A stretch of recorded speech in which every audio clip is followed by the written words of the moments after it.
Hello student, मैं हूं Ankit Jain and I welcome all of you to my YouTube channel. एक बहुत ही पुरानी कहावत है, जब जागो तभी सवेरा। लेकिन इसका मतलब ये नहीं है कि हम अगर मॉर्निंग में 10 बजे 11 बजे भी जग रहे हैं तो सवेरा वही है। तब तक तो हम अपना बहुत सारा जो समय है वो क्या कर चुके हैं, नष्ट कर चुके हैं। बहुत ही जो प्रीसियस टाइम होता है उसको हम गंवा चुके हैं।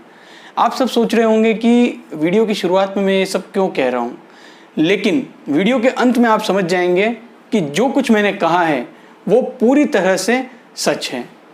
दोस्तों, इस वीडियो में मैं आपसे बात करने वाला हूं कि गवर्नमेंट जॉब जिसको चाहिए होती है बीएससी के बाद, एमएससी के बाद, अगर आपका जो टारगेट है वो क्या है, गवर्नमेंट जॉब हमें करनी है, तो कुछ ऐसे टिप्स आपको यहां पर इस वीडियो में मैं देने वाला हूं जो कि बहुत ज़्यादा हेल्पफुल होंगे बीएससी के स्टूडेंट के लिए, एमएससी के स्टूडेंट्स के लिए। ये जो टिप्स हैं, ये जो लाइफ लर्निंग है, जो मैंने सीखा है आसपास में कई सारे जो और भी जो मेरे साथ में जो स्टूडेंट थे उस समय, जो मेरे साथ में पढ़ रहे थे, उनसे जो सीखा है वो एक्सपीरियंस आपके साथ शेयर करने वाला हूं जो कि बहुत हेल्पफुल होगा। और ये वीडियो बनाने के पीछे मकसद यही है कि मुझे कई सारे कमेंट पिछले दिनों आ रहे थे जिसमें लोग ये पूछ रहे थे कि सर एमएससी हो चुकी है और अब मैं रेलवे की प्रिपरेशन करना चाहता हूँ, सर एमएससी हो चुकी है अब मैं एसएससी की प्रिपरेशन करना चाहता हूँ, तो मैं क्या करूं, मुझे एसएससी की प्रिपरेशन करनी चाहिए आफ्टर एमएससी या फिर मुझे नेट की प्रिपरेशन करनी चाहिए। तो जब बहुत सारे ऐसे कमेंट मैंने देखे तो फिर मुझे ये रियलाइज हुआ कि ये वीडियो बनाना बहुत ज़रूरी है, जिससे कि वो सारे लोग जो कि कमेंट करके पूछ रहे हैं, इसके अलावा भी ऐसे सभी स्टूडेंट जिनके मन में ये डाउट है वो क्लियर हो सके। वीडियो शुरू करने से पहले एक रिक्वेस्ट करना चाहूँगा उन सभी लोगों से जिन्होंने कि मेरे चैनल को अभी तक सब्सक्राइब नहीं किया है। दोस्तों, यहाँ पर 80% लोग चैनल को लगातार विजिट करते हैं, वीडियोस देखते हैं, लेकिन सब्सक्राइब नहीं करते हैं। तो मैं आपसे यही रिक्वेस्ट करना चाहूँगा कि आप चैनल को सब्सक्राइब कर लीजिए, जिससे सारी वीडियो सबसे पहले आपके पास पहुंच जाए। आप सब्सक्राइब करके बेल आइकन भी दबाना ना भूलिएगा। तो फ्रेंड्स, क्या होता है जब हम अपनी बीएससी कर रहे होते हैं और जब हम अपनी बीएससी कंप्लीट कर लेते हैं, उसके बाद हम ये सोचते हैं, बीएससी कंप्लीट होने के बाद हम ये सोचते हैं कि अब हम आगे क्या करें। तो जो केवल 5 से 10% लोग होते हैं जो कि बीएससी जब कर रहे होते हैं पहले साल में या फिर सेकेंड ईयर में, उनके माइंड में एक गोल फिक्स होता है कि मुझे आगे क्या करना है। बाकी जो मेजोरिटी ऑफ स्टूडेंट होते हैं वो जब बीएससी फाइनल का एग्जाम दे देंगे तो फिर बाद में ये सोचने लगते हैं कि अब आगे क्या करना है। और ये जो थिंकिंग है ये आज के समय में बिल्कुल इफेक्टिव नहीं है, क्योंकि कंपटीशन इतना ज़्यादा बढ़ चुका है कि अब आपको जो है वो एक स्टेप आगे रहना होगा, तभी आप जो है वो समय पर अच्छी जॉब ले पाएंगे और अपना फ्यूचर और कैरियर सिक्योर कर पाएंगे। अब दोस्तों, मैं ऐसा यहाँ पर क्यों कह रहा हूँ, क्योंकि बीएससी के कई सारे स्टूडेंट होते हैं जो कि आफ्टर बीएससी, जब उनकी बीएससी कंप्लीट हो जाती है उसके बाद वो क्या करते हैं, एमएससी करते हैं। एमएससी केमिस्ट्री भी कर लिया या फिर एमएससी और भी किसी सब्जेक्ट में कर लिया, और उसके बाद वो जो है वो सोचते हैं कि अब क्या करूँ। तो अब उनके पास जो है वो ऑप्शन लगता है उनको कि मैं या तो नेट की प्रिपरेशन करूं या फिर मैं कोई रेलवे का एग्ज़ाम दूं, मैं बैंक का एग्ज़ाम दूं, मैं एसएससी का एग्ज़ाम दूं। तो दोस्तों, अगर आपको यही सब करना है, आपको ये गवर्नमेंट जॉब्स में जाना है, रेलवे में, एसएससी में, बैंक पीओ में, तो आप क्यों इतना वेट कर रहे हैं कि जब आपकी एमएससी कंप्लीट हो जाती है, यानी कि आप जो है वो ग्रेजुएशन के बाद अपने 2 साल भी लगा देते हैं और उसके बाद जो है वो आप तैयारी में लगते हैं, यानी कि इससे आपको जो है वो लॉस क्या हो रहा है कि आप अपने 2 साल जो है वो भी पूरे स्पेंड कर देते हो अपनी एमएससी में, और उसके बाद आप जो है वो प्रिपरेशन किसकी स्टार्ट करते हो, एक ग्रेजुएशन बेस पर जो एग्जाम होता है उसकी। वीडियो की शुरुआत में मैंने इसीलिए कहा था कि जब जागो तभी सवेरा जरूर होता है, लेकिन हमें जल्दी से जल्दी जागना है। तो यहाँ पर मैं आपको क्या समझाने की कोशिश कर रहा हूँ कि अगर आप बीएससी में हैं और आप अगर फर्स्ट ईयर में हैं, सेकेंड ईयर में हैं, आपका टारगेट है आगे गवर्नमेंट जॉब की प्रिपरेशन करना, तो आप जो है वो बीएससी में स्टार्टिंग में ही, बीएससी के फर्स्ट ईयर में, सेकेंड ईयर से ही आप जो है वो अपनी प्रिपरेशन को स्टार्ट कर दीजिए। क्योंकि मैं ये जानता हूँ कि दोस्तों, बीएससी में कोई भी स्टूडेंट है उसको अच्छा खासा time, at least 2 to 3 hours daily, वो अपनी बीएससी की पढ़ाई के अलावा इजीली निकाल सकता है। इतना समय आपको इजीली मिल जाता है क्योंकि क्लासेस जो होती हैं वो बहुत कम स्टूडेंट अटेंड करते हैं, और कोई ऐसा स्टूडेंट जो कि सारी क्लासें अटेंड कर भी रहा है उसके बाद भी 2 to 3 आवर्स जो है वो निकालना कोई बड़ी बात नहीं है, आप इजीली निकाल सकते हैं। केवल उस समय को छोड़कर जब आपके एग्जाम्स होते हैं या फिर प्रैक्टिकल एग्जाम्स होते हैं, तो उस समय को आप अगर छोड़ दीजिए तो आप आसानी से 2 से 3 घंटे डेली निकाल सकते हैं अपनी प्रिपरेशन के लिए। अब देखिए यहाँ पर आपको जो है वो बेनिफिट क्या होगा, बहुत ज़्यादा बेनिफिट होगा अगर आप अपनी प्रिपरेशन जो है वो बीएससी फर्स्ट ईयर से ही शुरू कर देंगे या फिर सेकेंड ईयर से ही शुरू कर देंगे। तो क्या होगा कि जब आप बीएससी अपनी कंप्लीट करेंगे तो बीएससी कंप्लीट करने के बाद आप सोचिए कि एक आप हैं जिन्होंने कि बीएससी की शुरुआत से ही कंपटीशन एग्जाम की क्या की प्रिपरेशन स्टार्ट कर दी, तो आपका जो बेस है वो कितना सॉलिड हो गया, कितना स्ट्रांग बन गया।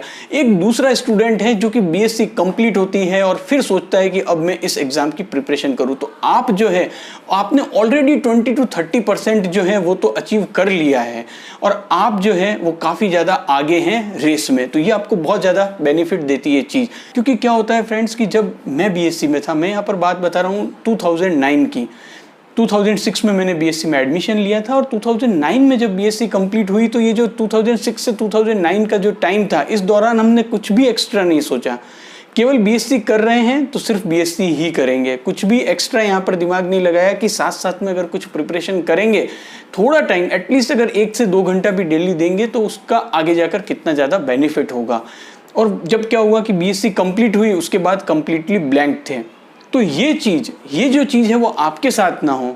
आप एटलीस्ट 1 से 2 घंटा किसी भी कंपटीशन एग्जाम जो कि आपका टारगेट है या आप चाहते हैं कि मैं इस एग्ज़ाम की प्रिपरेशन करूं, क्योंकि बीएससी बेस पर बहुत सारे एग्ज़ाम्स होते हैं। आप इंडिया के जितने भी जो फाइनेस्ट एग्ज़ाम्स हैं, सारे जो एग्ज़ाम्स होते हैं वो बीएससी बेस पर ही होते हैं। तो आप अपना लक्ष्य निर्धारित कर लीजिए कि मुझे इस एग्ज़ाम की प्रिपरेशन करनी है और शुरू से ही अपनी तैयारी में जुट जाइए। तो बीएससी के स्टूडेंट को तो मेरा क्लियर कट मैसेज यहाँ पर मिल चुका होगा। जो भी बीएससी के स्टूडेंट इस वीडियो को देख रहे हैं, चाहे फर्स्ट ईयर में हो आप, सेकेंड ईयर में हो, थर्ड ईयर में हो, दोस्तों आप वेट मत करिए कि मैं बीएससी कंप्लीट करूँगा उसके बाद मैं प्रिपरेशन स्टार्ट करूँगा। दोस्तों ये जो समय है ये इन चीज़ों का समय बिल्कुल नहीं है। आप जितना जल्दी हो सके कंपटीशन में एंटर हो जाओ उतना बेहतर है, क्योंकि यहाँ पर जब आप बीएससी में रहते रहते जब आप अपने एग्ज़ाम की प्रिपरेशन स्टार्ट करेंगे, धीरे धीरे स्टार्ट करेंगे, तब तो आपका बेसिक बहुत अच्छा बनेगा। आपके ऊपर वो जो प्रेशर होता है, एग्जाम प्रेशर जो होता है वो नहीं होगा, क्योंकि आप तो जो है वो बीएससी कर रहे हैं और साथ साथ में प्रिपरेशन कर रहे हैं। तो आप एक फ्री माइंड से पढ़ पाएंगे और विश्वास कीजिए दोस्तों ये आपको बहुत ज़्यादा हेल्प करेगा। ज़्यादा से ज़्यादा जो कॉन्सेप्ट है उसको ग्रिप करने में बहुत ज़्यादा हेल्पफुल होगी ये टेक्निक आपके लिए। अब बात करते हैं एमएससी के स्टूडेंट्स की। तो एमएससी में स्टूडेंट जब एंटर होता है, बीएससी आपने कर ली, अब आपने जो है वो एमएससी में एडमिशन लिया। मैं यहाँ पर एग्जाम्पल देता हूँ, सपोज आपने एमएससी केमिस्ट्री में एडमिशन लिया। अब एमएससी केमिस्ट्री में आप एडमिशन लेते हैं और आप फिर वापस पहले की तरह ही मस्त हो जाते हैं। केवल 2 साल जो है वो अपनी एमएससी की पढ़ाई पर फोकस कर रहे हैं और आगे क्या करना है इस पर बिल्कुल फोकस है ही नहीं। पहले भी मैंने इस वीडियो में बताया कि बीएससी के बाद कई सारे एग्जाम्स होते हैं। अगर आप पहले से उसकी प्रिपरेशन करते आ रहे हैं तो आप अपनी एमएससी की पढ़ाई को कंटिन्यू करते करते उन एग्जाम्स को भी फाइट कर सकते हैं। और आप अच्छे से अगर मेहनत करेंगे तो हो सकता है कि आप एमएससी करते करते कोई गवर्नमेंट एग्जाम क्रैक भी कर दें। क्यों? क्योंकि आप जो है वो पिछले 3 से 4 साल से कंटिन्यूस पढ़ रहे हैं। आप बीएससी के दौरान भी पढ़ रहे थे, फिर बीएससी फाइनल ईयर के बाद जब आपको गैप मिलता है उस दौरान भी आपने अच्छे से मेहनत की और एमएससी के साथ साथ आपने एग्जाम क्रैक कर दी। ये एक सोचिए कितनी बढ़िया कंडीशन होगी कि आप एमएससी कर रहे हैं और आपका किसी गवर्नमेंट जॉब में, अच्छी जॉब में सिलेक्शन हो जाए। अब हम जो है वो दूसरे सिनेरियो की बात करते हैं कि एमएससी आप कर रहे हैं तो उसके साथ साथ आप जो है वो अगर आप आगे नेट का एग्जाम देना चाहते हैं तो आप जो है वो नेट की प्रिपरेशन के लिए वेट मत करिए। आप एमएससी में जैसे एडमिशन लिया है, आपका टारगेट है आगे मुझे सीएसआईआर नेट का एग्जाम देना है, पीएचडी करनी है, तो एमएससी फाइनल ईयर तक का भी वेट आप बिल्कुल मत कीजिए। एमएससी प्रीवियस से ही अपनी स्टार्ट कर दीजिए प्रिपरेशन को। आजकल इतना ज़्यादा जो मटेरियल है वो यूट्यूब पे अवेलेबल है और भी गूगल पर भी आपको कई सारी इन्फॉर्मेशन मिलेगी। तो इन्फॉर्मेशन की कोई कमी नहीं है। हम ये बहाना नहीं बना सकते कि मुझे पता नहीं था। ये चीज़ जो है वो आज से 10-12 साल पहले हम बोल सकते थे, लेकिन आज के समय में आपको इतनी ज़्यादा गाइडेंस अवेलेबल है तो आप ये जो एक्सक्यूज़ है वो नहीं दे सकते। आप जो है वो अच्छे से पहले पता कर लीजिए कौन सी बुक्स अच्छी है, क्या आगे सही रहेगा और उसी स्ट्रेटेजी के साथ अपनी स्टडी जो है वो कंटिन्यू करते रहिए। ये मैं क्यों कह रहा हूँ? क्योंकि जो टाइम होता है ना दोस्तों, बहुत ही क्रूशियल फैक्टर होता है। आपको ये अभी अगर आप इस वीडियो को देख रहे हैं, हो सकता है आप इससे इतना रिलेट न कर पाए, लेकिन कुछ समय बाद आपको ये रियलाइज होगा कि रियली जो समय है वो बहुत ज़्यादा क्रूशियल होता है। हम अपना जो इम्पॉर्टेंट टाइम है उसे वेस्ट ना कर दें, इसी पर्पज के साथ ये वीडियो बना रहा हूँ। क्योंकि ये जो टाइम है बहुत ज़्यादा कॉम्पिटिटिव वर्ल्ड है। इसमें जो है वो आप देखिए कि स्टूडेंट इतनी ज़्यादा मेहनत कर रहे हैं, इतना ज़्यादा कोचिंग इंस्टीट्यूट्स अवेलेबल हैं, तो इस वजह से जो कंपटीशन का लेवल है वो इतना बढ़ चुका है और ऐसे में हमें जो है वो बिलो पार परफॉर्मेंस से ऊपर उठना है। अब वो पार परफॉर्मेंस करनी है, अच्छी परफॉर्मेंस करनी है, तो उसके लिए आपको ये टेक्निक ढूंढनी पड़ेगी कि मैं एक्स्ट्रा टाइम कैसे लेके आऊँ। क्योंकि देखिए, दिन के 24 घंटे सभी के लिए हैं, लेकिन इफेक्टिव टाइम मैनेजमेंट कितना ज़्यादा इंपॉर्टेंट होता है और कितना ज़्यादा यूजफुल होता है ये आप सभी जानते हैं। तो यहाँ पर भी आप जो है वो अपनी MSc की स्टडी के साथ साथ 1 से 2 घंटे आप जरूर निकालिए, आप जो भी आगे करना चाहते हैं। फॉर एग्जाम्पल, आप अगर BSc से ही कोई एग्जाम की प्रिपरेशन करते आ रहे हैं, SSC की, UPSC की, बैंक की, तो आप उसी को अपनी कंटिन्यू कीजिए। या फिर आप अगर जो है वो इन गवर्नमेंट जॉब्स में नहीं जाना चाहते हैं, आगे जाकर आप CSIR नेट का एग्जाम देना चाहते हैं, तो MSc में जैसे ही आप एंटर होते हैं CSIR नेट की प्रिपरेशन स्टार्ट कर दीजिए। तो यहाँ पर ये जस्ट मैंने एक एग्जाम्पल बताया है। कई सारे स्टूडेंट होंगे जिनका गोल कुछ और होगा, तो वहां पर भी आप इसी थ्योरी को, इसी रूल को इम्प्लीमेंट करके अच्छी सक्सेस ला सकते हैं और अपने जो कॉम्पिटिटर हैं उनसे आप आगे रह सकते हैं।